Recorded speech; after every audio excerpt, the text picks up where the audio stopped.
ഒന്ന് മാറിയിട്ടുണ്ട്. ഒരു തിരിച്ചു വരവല്ലേ ഇതിലൊക്കെ എല്ലാം. നോക്കിതെന്താ നടക്കണത്. വെറുതെ ഇരിക്കണം എന്നെ വെടിവെക്കാൻ നോക്കുക. നമ്മളെന്തായാലും ഇങ്ങനെ ഒരു ഫൈറ്റിംഗ് കണ്ടിട്ടില്ല ഇതുവരെ. നമുക്ക് എന്തായാലും കാണാം. അതിൻ്റെ ഇടയ്ക്ക് മാസ് അടിക്കുന്നു നിന്നിട്ട്. നമുക്ക് ഇടപെടണ്ട, നമുക്ക് ഇടപെട്ട് വേണ്ട, റിയാക്ഷൻ പോലും കൊടുക്കണ്ട. അവരെന്താന്ന് വെച്ച് ചെയ്യട്ടെ. അവിടെ പോലീസ് എത്തിട്ടാ. പോലീസും ഗുണ്ടയുമായിട്ടുള്ള യുദ്ധം ആര് ജയിക്കും? Of course police. കഴിഞ്ഞ്. ഇനി ഇവനെന്താ ചെയ്യാൻ പോണെ? പുള്ളി ചെന്നു, വണ്ടി കയറി, വണ്ടി എടുത്ത് വിത്തി കോർത്ത്.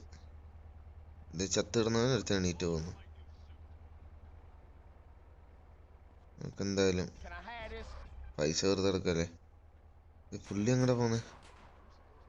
അവൻ്റെ പോയി, അവൻ്റെ ഓടുന്നു. അവൻ ഓടി വട്ടം കറങ്ങി തിരിച്ചു പോയി അവൻ്റെ വണ്ടി കയറുന്ന. ഒന്ന് സബ്സ്ക്രൈബ് കൂടി ചെയ്തിട്ട് പോടാ. ഞാനൊന്നൊരു മരിച്ചു കിടന്ന സ്ഥലത്ത് വന്നിട്ട് ഒരുത്തൻ മാസ് കാണിക്കുന്നു. ഏതടാ നീ? ഞാൻ കുറച്ചു നാൾ ഇവിടെ എന്നെ കൊല്ലുന്നു. നമുക്ക് മിഷനിൽ കയറാം.